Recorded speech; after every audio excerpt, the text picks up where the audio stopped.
was cool. Something new, something different. Hey, Jeremiah, welcome. Good afternoon, my friend. Good afternoon. Welcome, everybody, to Ask Me Anything. Today is Thursday, October 5th. We do this every other Thursday. I say Tuesday, every other Thursday. Sorry about that. And it's where you can ask us your DMR questions because we have tech support. We have live people right here to talk to you, answer your questions. So if you have a question, if you post it in the chat, if you're on YouTube, if you're on Facebook, hey, welcome everyone, but we can't see your questions. So recommend you go to the YouTube spot over there. Jeremiah, housekeeping, what else we got to talk about? Well, as everybody saw, we have a new intro for the show, so that's new. And I am Jeremiah W9JM with Dana KC0MYP. And today we're going to cover some questions for you and make sure that we do our best to see what we can do to get those questions answered and let you know what the topic is for tonight's episode of BCU Live. So Cool. if you haven't joined already, good time to join. So Dana, take it away. Sure. And I was going to say BC Plus, that's for our membership program for members. It costs, but you get a lot out of it. We give you discounts, early access to sales, you get extra support, and also you get a weekly meeting to give away some cool prizes. Sorry, we don't have anything today. We think that's going to change in the future. But let's start first with a question from Wade Forbrush. Wade says, I updated my 578 Plus from 2.03 to 2.06 firmware. I also updated the Bluetooth, that's the BTO one, from 1.06 on this 578. He asked, do I need to do any other updates to my BT01? The BT01, curious, is our Bluetooth wireless mic to maintain compatibility. Jeremiah, what would Well, you say? going from firmware version 2.03, you need to make sure that your baseband is updated. There's instructions in the A README folder on the 2.06 firmware download that will tell you how to do the baseband update on the radio. Also, the 1.06 update is good to have on the radio, but there's also a Bluetooth update that needs to be done that ends with, um, I believe it is version V10043 that will need to be done, and you'll need an Android device to actually do that update on your 578 if you haven't done that already. So, as far as those updates go, if you've got all of those done already, you should be fine. Um, the BT01 has its own firmware update. They updated it from 1.0H to 1.01 K. So you'll be able to take and do that too. And you actually do that through the computer. You don't need an Android device to do the Bluetooth update on the BTO1, just on the radio itself. If your your Bluetooth firmware version ends in V10036 or older. If it's V10043 or newer, then you're fine. Hey, speaking of the 508 and the Bluetooth, we talked about this not on AMA, but if you're going to do a firmware update, Jeremiah, you've discovered a couple things if you have antivirus software. Can you go ahead and explain? Yeah. So we've noticed that with some antivirus softwares, when you go to do the installation of the new CPS, it can freak out, quarantine some of the files it's trying to install, and then you've got to go back, unquarantine everything, and then run the installer again to get everything to properly install. Otherwise, you're going to have problems going forward. So you'll want to make sure that you temporarily disable your antivirus software. Check with the software's manufacturer on the steps for doing that. Otherwise, you may run into an error where it says it can't finish installation because the file's missing. So that's something to keep in mind when you go to do any kind of software installation. Make sure it's from a trusted source. And if there's any chance the antivirus software may freak out, go ahead and do the disable once you've scanned the file, the installation file itself. Um, you'll be able to go ahead and run the installer once you do the temporary disable on the antivirus software. And we're talking firmware. If anyone out there has an Anytone 578, there is a firmware update for us. Jeremiah, you want to talk about that real quick? Just if you have one, you want to do the update, and can you talk on what's changed or what's different about it and why they want to do it? Well, the new 578s that are coming out have a new firmware, which is 2.06. They also have a new APRS board in them that requires a new firmware as well. It's firmware version 2.0. If you have a current board that has firmware 1.06 or 1.04, you can actually upgrade to the 2.0 software, but it's not required. 2.0 is the exact same as 1.06 on the current generation of 578s. Cool. Thank you so very So, much. And that was from Wade Forbush out in Colorado. A great place to be. That's where I spent most of my life. All right, let's see. Rob's channel. Rob says he'd like to see the training for the Skybridge Max as it appears to be the Plus. And I think we were chatting about that earlier today. Why don't you update me on what's going on? well, I've actually started on making the videos on that so we can get the training updated.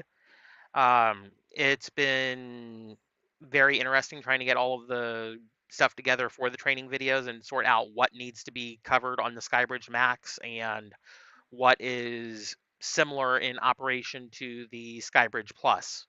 For those who don't know, the Skybridge Max is the latest version of our Skybridge product line. It includes a new software package, a new firmware for the modem board, as well as a new screen image file for the screen in the Skybridge. So if you're getting the Max, it'll already have all this done on it. If you have the Plus and you want to upgrade to the Max to take advantage of the new digital mode M17, which is now capable on the Skybridge Max, um, and you have an M17 device, or you're a tinkerer and you want to take a radio that's compatible with the M17 project and tinker with it yourself, you can go ahead and check out the Skybridge Maximizer upgrade on bridgecomsystems.com. Or if you want to upgrade your radio to an ultra code plug and the Skybridge Plus to a Skybridge Max, we also have the plug and play maximizer. And if you have the radio but you don't have a Skybridge yet, you can do the plug and play upgrade that allows you to send in your radio 578 or 878, and we put it together with the Skybridge Max, do the programming.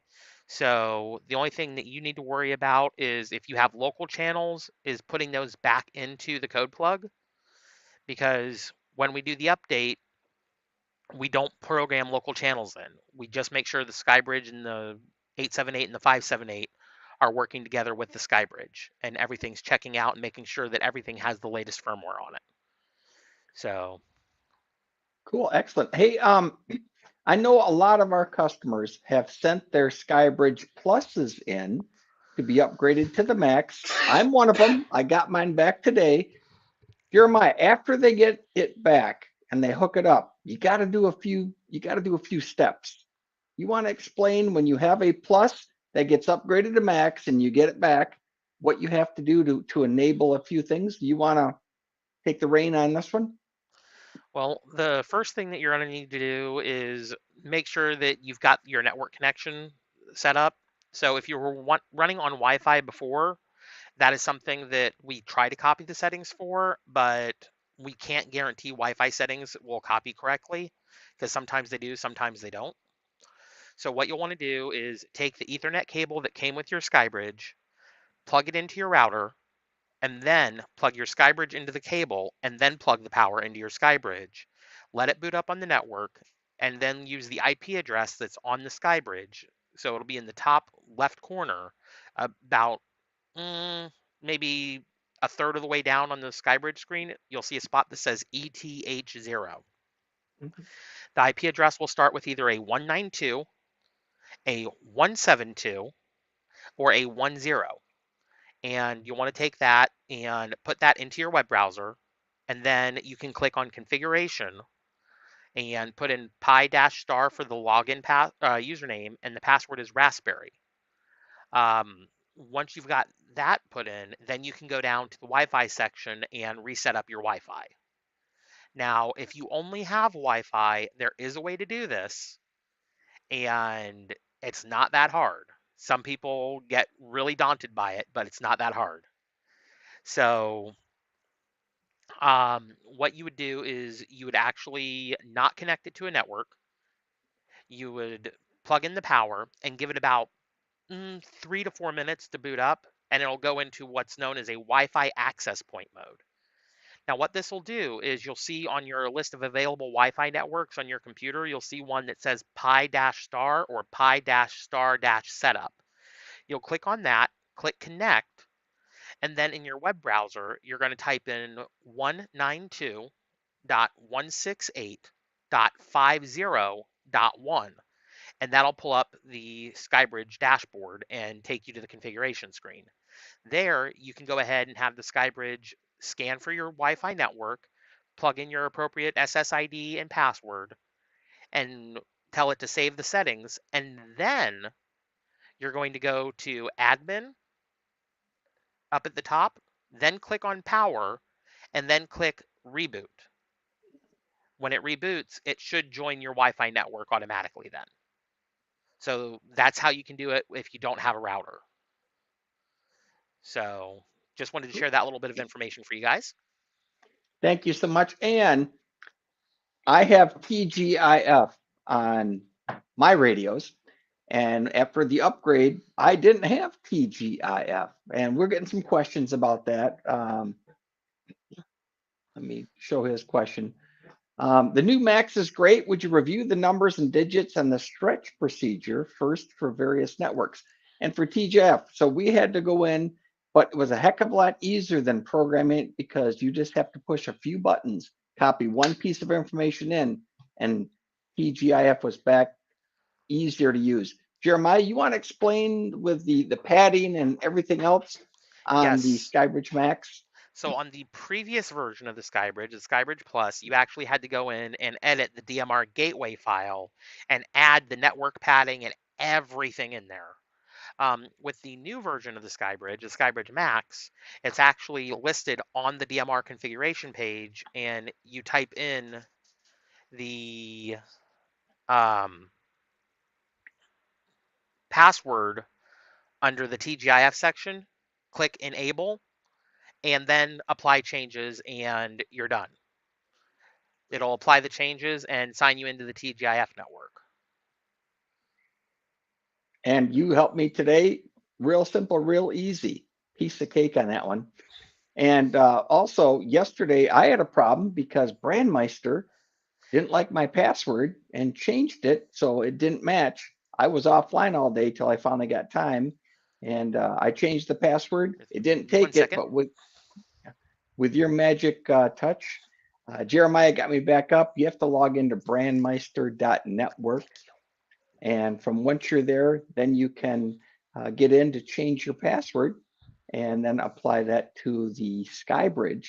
So then instead of my master network being orange, it was green that I was able to get online.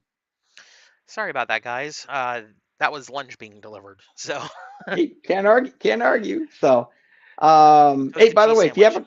if you have a question, please post that in the chat on the YouTube channel side. Hi to everyone out there. Here's a question we have from Tim Lindsay. Hey Q4 IIU, his 878, that's the handheld, sends out APRS data, but it does not receive any APRS data. Any ideas? He Well, says the APRS receive is also turned on. the first question that I've got is, do you have a sub channel on? And if not, you need to enable the sub channel in the CPS and set that channel on the APRS receive channel, and you should start receiving data as long as it's being beaconed out. It'll also depend on how far away you are from the digipeater. So you want to make sure that you've got that situated as well. You know how far away you are so you can receive those signals. Um, Other than that, it would just come down to verifying settings. And that's something that we can do a support ticket on. So if you need to, you can go to support.bridgecomsystems.com/KB-tickets/new and submit a support ticket there. Can you throw And that up in the banner? Can you put that up there? yep, there's 1 second here. Makes it a little easier sometimes on that. And again, why this is for like an advanced tech call or for other issues? Is that correct? This is for any kind of support ticket. So whether it's a normal support ticket or you're wanting to schedule an advanced tech call, and I'll get into the advanced tech calls here in a minute. What you're going to do is you're going to go there, fill out the ticket, and under order number, you'll put in your order number. If you've got questions before you make a purchase, type in pre-sale. And if you're wanting to do an advanced tech call where it says order number, put in ATC, Alpha Tango Charlie. And that is, we offer advanced tech calls. Our competitors don't. That's one of those things. And we also offer Bridgecom University. And this month, Jeremiah and I and others were working on upgrading all the videos to the newest, the latest, the greatest, and making some changes in there for you guys. Wade has another question. This is kind of interesting, but it's, and I already know the answer, but I'll throw it to you. He's buying a 578 as we speak. Will it come with the latest updated firmware? If you buy it from us, Yes. the answer should be yes. And it will have the new APRS board in it as well. So that is a good question on there. Oh my goodness here. Let's see. Hold on. Speaking of, this is an 878. So Rob also wrote, I bought the 878 Skybridge from you all. He got the ultimate code plug, which is really cool. How many channels, Jeremiah, come with the ultimate code plug? 900 and I want to say 73. I got to look. Short of 1,000. Short of 1,000 right there. How often do you update it? That's a It's good usually question. every 3 to 6 months is about when it gets updated, usually closer to the 6-month mark. Unless we find a glaring error that's got to be corrected and then we update it sooner. Wasn't that the parrot channel or the disconnect was one of those? That was one. And then also, I think there's another update that needs to be done because Brandmeister no longer has QuadNet on it. QuadNet is only available on TGIF and some other networks now. So if you're looking for the QuadNet array, you'll have to be on TGIF for that one. And when was the last update for the Ultimate Code? Was that June, July, I think it was? Actually, it was last week. Last week. Okay. Cool. Good question, Rob. Thanks for posting it. If you have a question, put it in the chat in the YouTube side over there. Let me see. Lord Lenny, KY5JEL. Will there be a BC Plus giveaways that have the Skybridge Max? Instead of the upgrade, that would be better for those that have the Pi 3 Skybridge. Well, we did that in September. This month, we're doing the plug and play maximizer upgrade. So if you have the Pi 3, you send it to us. We upgrade you to the latest and the greatest firmware software. And it is outstanding. As I said, I just got mine back today. Now, one thing to note on that is it will still be a Pi 3 board. We don't swap out the Pi board. So whatever board you've got already, it will be the Pi 3 board or the Pi 4 board, depending on what you've got already. That being said, will there be a BC Plus giveaway that has the Skybridge Max in it? At this time, because of the demand, there won't be for a while. Once we've got enough stock to cover that again, we will look at giving those away again as part of the BC Plus giveaways. So just stay tuned and we'll let you guys know when that happens. You guys were pretty pop. That Skybridge Max, that took off like a hot potato. That thing man, we sold a heck of a lot. Plus, a lot of people wanted to upgrade theirs. So, I was thinking more like the dog that got into the packet of hot sauce running across the house. Um,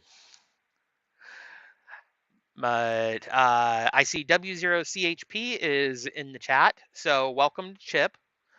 For those of you who don't know who he is the person who has created the WPSD software that we are now using on the sky bridges. So thank you, Chip, for all of your hard work. We greatly appreciate it. And thank you for giving us an access route to be able to get people on the latest and greatest software to make things easier. and I agree. Also, one thing, three things that are really cool. It's on the main dashboard for the WPSD digital voice dashboard. Real easy. You just click it, turns it on or off. But it's display the talk group names, display the caller details, and hide kerchunks. Very nice. Thank you so much. That does come in very, very handy on that. Lord Lenny has another question. Is there a video on that APRS receive issue? There are some videos on the YouTube channel already. Uh, you would just click on the magnifying glass and search for APRS on our channel. And I think there's like 5 or 6 different videos on APRS that cover it. And just look for the latest one, and that should have the information on it. If you don't find one there, send in a support ticket, and we will try and make a new one as soon as we can. I can't give an exact time frame because we've got so much stuff to update with the new product, but we will try and get one made if need be that covers any new APRS issues. And this month we're working on BCU, Bridgecom University, getting the videos updated. But we only got 24 hours in a day. I know Jeremiah. We both we put our share in, but we could use 30. I'll tell you that. All Let's right, Wade look. had another question. Okay, you Oops. got it. Go ahead. All right, well, let's get Rob's first. Okay. Thank you for answering on the code plug. How, for those of us who that got it, do we have the ability of getting the newest one? The newest one, if you've already got it, you should be able to go back to your email link and download it. If you get an error in the email link, send a support ticket in, and I'll send you the direct link after we verify that you've actually got it. So that's how you can get it. Wade had another question. How do I enable Parrot on 578 and set up disconnect from a talk group? So when you're programming your code plug, what you're going to want to do is make sure that you've got your transmit and receive frequency set correctly, your color code frequency or color code set correctly, and your time slot set correctly. And then in your talk groups under digital on the left side of the CPS, there'll be a little plus minus sign next to the digital, depending on if it's expanded or not. You'll see a spot that says contact/talk group. You'll want to make sure that contact 4000 is in there if that's your disconnect on Mhm. Brandmeister, and contact, or excuse me, 4000, and you want that as a group call. And then your parrot will be a private call, and that's going to be Mhm. 9990. Mhm. And what you'll do is you'll create 2 channels. One you'll label disconnect, the other you'll name parrot, and you'll put the corresponding talk group in on that channel where it says contact on the right side under digital in the talk group creation window, or the channel creation window rather. So I put parrot and disconnect in all the zones I have on my radios because that way correct. I can get out of one. And if you're using a hotspot, you only need to take and create the channel one time. One talk group channel for disconnect, one talk group channel for parrot, because you can add that to all the zones because you're using the same frequency. You don't need to make it multiple times and like disconnect 1, disconnect 2, disconnect 3 for different zones. Nope. You just got to find it on your list of available channels and add it as a zone member to the zone you're working on. And that'll do the disconnect for you. That is great advice. And something else, make sure you disconnect when you're done with the talk group. Otherwise, it's still active and it can screw things up a little bit. So, Yes. other little bit of advice, and this falls under the best general practices. If you're using an Anytone radio, um, go to your digital mic volume on your radio and make sure that it's set around 3 or 4 at best. Don't put it on 5 because it'll be overmodulated when it comes out on the other end. And I know there's people that will tell people, "Oh, I can't hear you. You need to adjust your mic gain." And they do that on purpose to make other people sound like junk and garbled just to get a kick out of it. And I know I don't appreciate people doing that to other people. Dana doesn't appreciate people doing that to other people. It's just one of those, be nice to each other. And if you're using an Anytone, 4 or 3 is where you want to have it at. That's the sweet spot. You'll sound just fine. If somebody can't hear you, they need to turn the volume up on their radio because they had it turned down for the person who was overmodulated earlier. And I notice that when I'm talking to people, some people are, I have to turn the volume down because their audio gain is so high. One thing I did notice, the audio gain on here is a little lower, so I had to crank it up a notch Yep. on the BT01. But, and also I tell people that Jeremiah is deaf in his right ear, so people go up and yell in that ear for him, but that gets old after a while. All And now right, you we know have I'm another wearing the question. headset on my right ear, so they can't yell on it. Um, Ken Dillman, he said he's added the GPS receiver to his hotspot and enabled the APRS gateway, analog packet reporting system. It doesn't appear on the APRS website. Could it be that because my receiver hasn't locked onto the satellites? Is there a way to check? And by the way, before you answer that one, Jeremiah, if you guys want to have fun, if you don't know, you can track anyone if they're doing APRS, aprs.fi, enter, takes you to the website for APRS. Put in on the top right hand the call sign of the person you want to track yourself, if you want to do that. And if you have multiple radios, you might have to put a star at the end of the call sign, and you can pick which one of the ones you want to track. When the last time they transmitted, you can see a path. Jeremiah, when you traveled from California to Massachusetts, people could follow you on the web on aprs.fi as you were yes. transmitting as you went. That is really cool. Yep. Anyway, back Um, back to Ken. Ken, unfortunately, I don't know the answer on this one because I've never hooked up a GPS dongle to the hotspot, to any of my hotspots.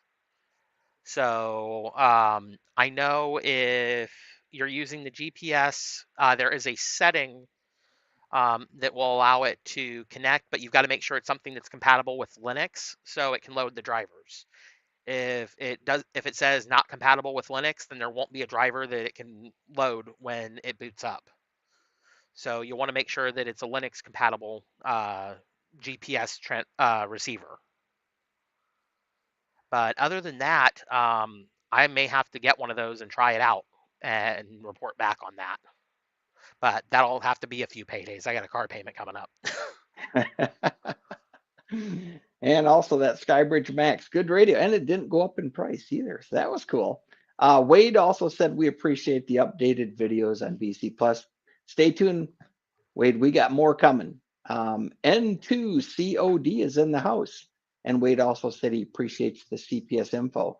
I don't have any other questions over here. You guys put them in the chat. We'd love to hear them on that one. Hey, let's talk about this current sale we got going on. Give me a minute here. I'll throw it up behind me once I figure out. Bear with us, guys. We're trying to juggle a lot of things at this point. All right, there we go. So let me move out of the way. So during the month of October, you can win over almost $900 worth of value. And I believe we're giving out an 878, the Skybridge Max, along with some other goodies in there. You can win it. There's no cost. You just have to enter the contest. And if you do additional things, you get additional entries on it. And we do a giveaway every month for anyone to join us. And to me, that is outstanding. I always tried to win those prizes. And it is nice. Now, if you're a BC Plus member, we have prizes every week for you guys. So, and some other good things are coming up. So, Jeremiah, what other hints and tips or things you want to discuss until we get more questions in here? Hold on. Go ahead and take it away. Oh, let's see. Actually, looks like Ken has an answer for, or Chip has an answer for Ken. Ken, GPSD needs to be enabled in conjunction with the APRS gateway. Both are in the configuration page. So hopefully that helps, Ken. And thank you, Chip, for that.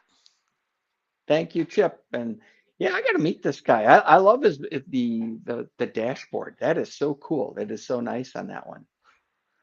All right. William Colson, please explain how to navigate let me try that again. A DMR repeater. How do they know what talk group I want to use? Well, that really depends on what the repeater is set for. If it's set for Brandmeister network, you should be able to use any talk group that is on the Brandmeister network, any of the 1600 talk groups.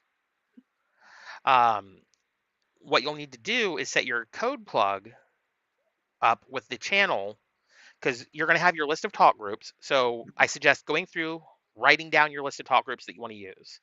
Then you're going to make one channel for that repeater, and you're going to set up your talk group in that channel.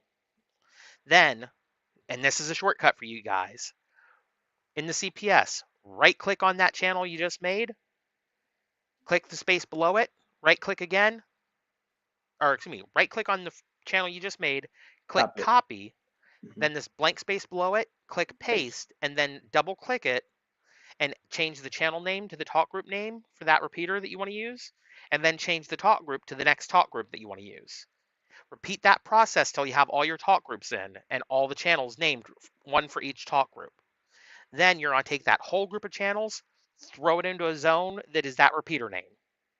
And then you'll have a repeater name that has all the talk groups in it. So when you're on that zone, you just use your channel selector knob on top of the radio to navigate through. And when you're done talking on a talk group, make sure you put in the disconnect, which is the 4000 group call. Mm-hmm. And you can even set that up as a hotkey on your 878 radio or your 578. And we do have videos on the YouTube channel on how to set up a hotkey. And that is So, quick, simple, and easy. Something else that's also cool, when you're programming that in your CPS, you can change the order of the channels.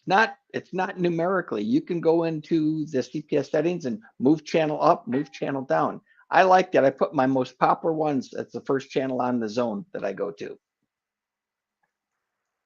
Okay, what else we got? You just did that one. We answered that one. there you go, Dana. Noticed you didn't have your title in there, so I fixed it for you. Oh, okay, cool. Hey, ooh, this is interesting. Ralph, Ralph, we actually have those on the website, so you can order them on the website.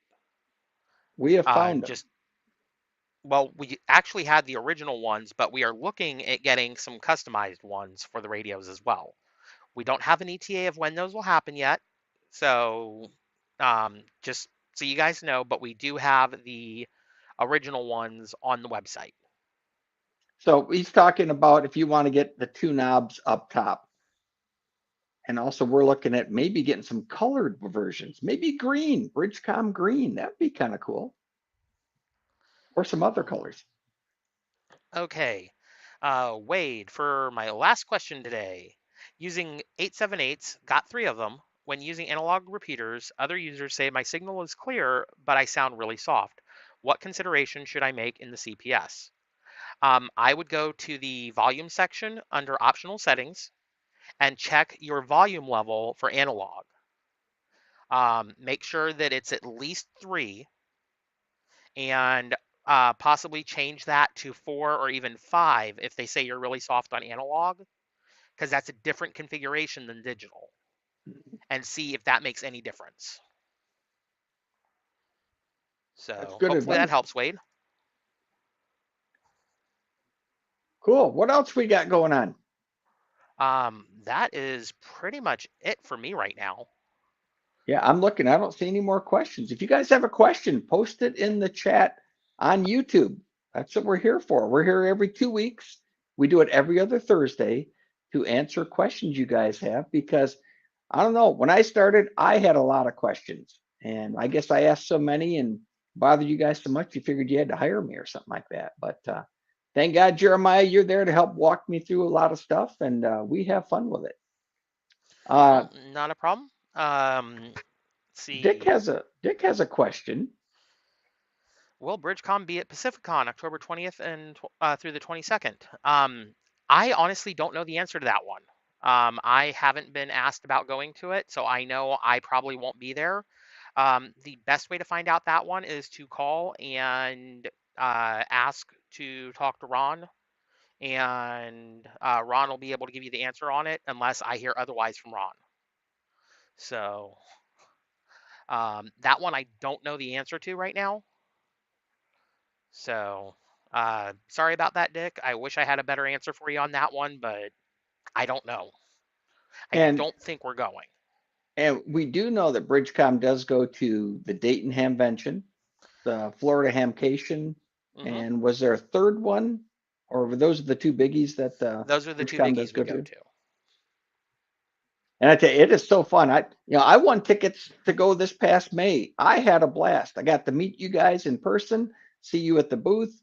You guys were packed, a lot of people there, but enjoyed seeing all the vendors, seeing all the items for sale, and also attending a few lectures. And it was a lot of fun. I never saw as many cars with ham radio antennas on it as I did in the parking lot outside the convention or the fairgrounds in Dayton. That was really cool. Yes. Um, so Donald had a question. Explain promiscuous mode and are there any disadvantages to it? Basically, when you're on digital promiscuous mode, will allow you to have several um, talk groups on different time slots on a repeater, or even like a dual time slot hotspot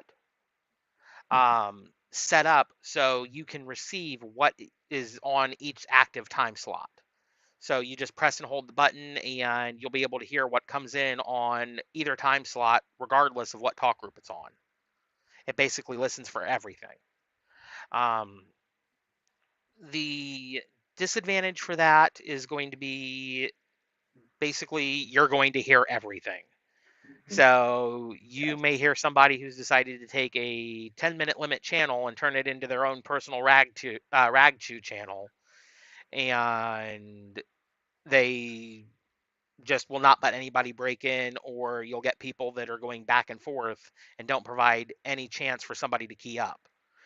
So you may end up listening to those people, and it may lock your radio, so to put it, while you're holding the button to that one talk group, so you can't hear the other talk groups.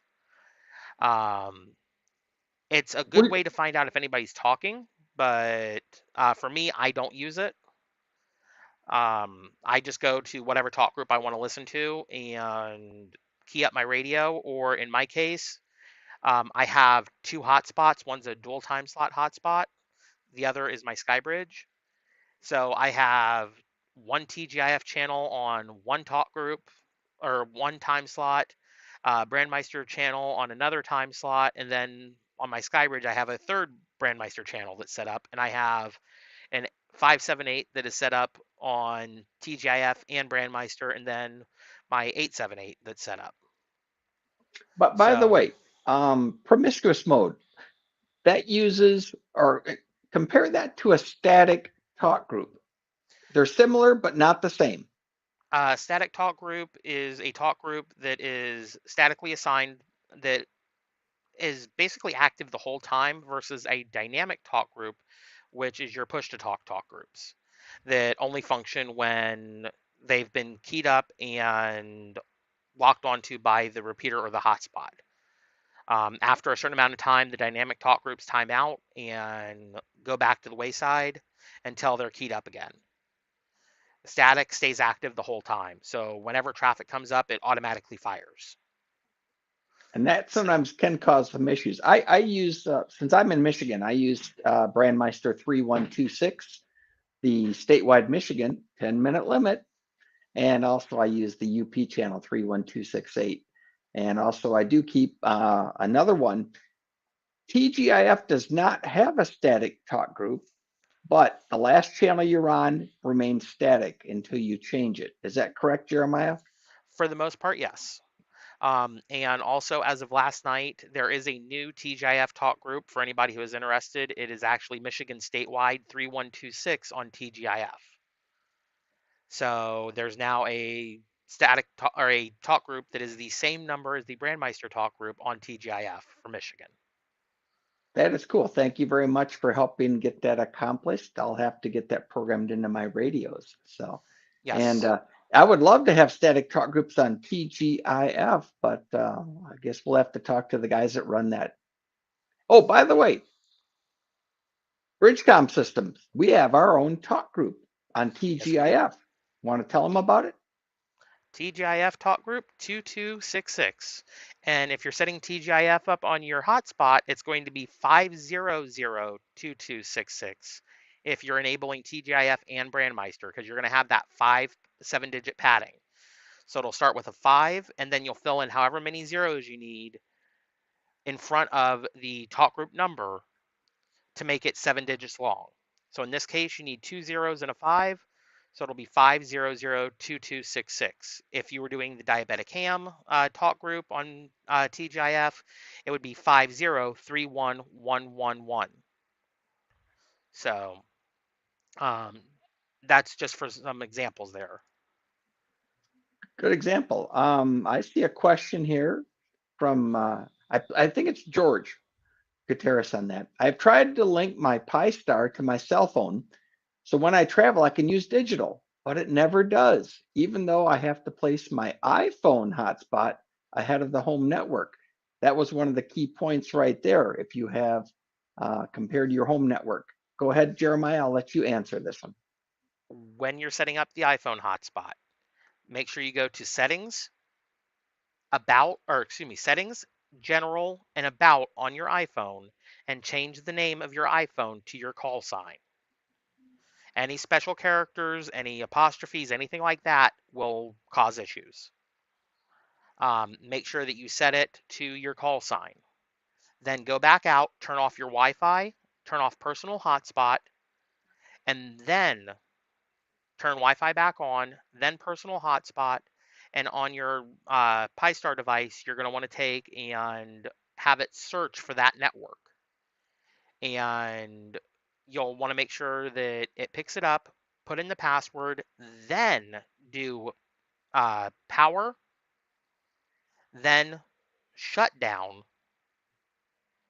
and then unplug the SkyBridge or your hotspot device after 30 seconds, and then plug it back in.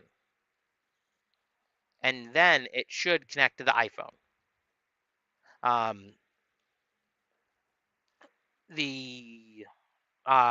I use an iPhone with my SkyBridge and my hotspot, and honest to God's truth, as long as I turn off my Wi-Fi on my iPhone first and my personal hotspot, and don't have the SkyBridge or the other hotspot plugged in, and then turn Wi-Fi on and then personal hotspot, and then plug the power in to my SkyBridge, it fires up right away.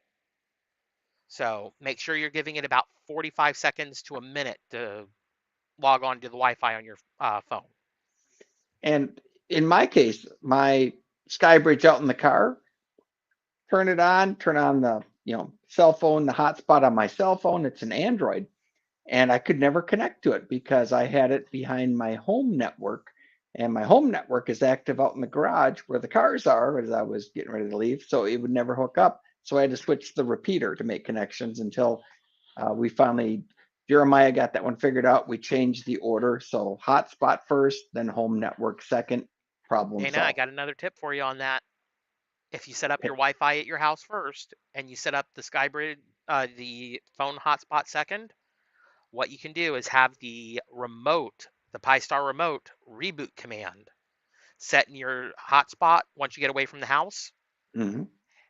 Key it up on your radio, it'll reboot the hotspot, and then it'll look for the hotspot on the phone because you'll be away from the house. So you don't have to go through rearranging everything. I'm sitting there, piece of, I can't say that word, but I was pissed because that was operator head gap error on that one. So, Rob says something pretty interesting here. He says TGF shows the Bridgecom talk group is 210. There's a second Bridgecom talk group on there for some reason. I don't know why, but 2266 is the Bridgecom talk group. The official Bridgecom Yes. talk group. Interesting question from William Colson. What company engineered the Anytone radio? By the way, a lot of companies that review radios, they rate the Anytone 878 UV2 Plus, our latest and greatest, as one of the best radios to buy. And I was talking to a friend on our DMR TechNet Monday night, and he says, I just tell people buy the 878. It's the best radio out there. The battery lasts long, it's loaded with features, easy to set up, and it makes it easy. Yep. The Anytones are actually made by Anytone in their factory. Anytone does make some other radios for other suppliers, but they do make their own radios. So that's who makes the Anytone radios. And I like what they tell us at Radio Shack when our catalog came out. And if you like that, wait till next year. More good things are coming. Hey, I got a comment here. This is kind of interesting. Andrew Maynard putting a face to the name. And he spelled my name wrong. That's okay. I'm on the Michigan DMR TechNet. That's 7:45 p.m. every Monday night Eastern Time. Talk group 3126, statewide Michigan. We go for 45 minutes. Me and I've got Tom, N8TJ, Stan, WB8QJZ, sometimes Brian, KE8, NJT, as well as Steve, WB8 or KC8WXM. We try and answer DMR questions, explain stuff, and also have topics to talk about.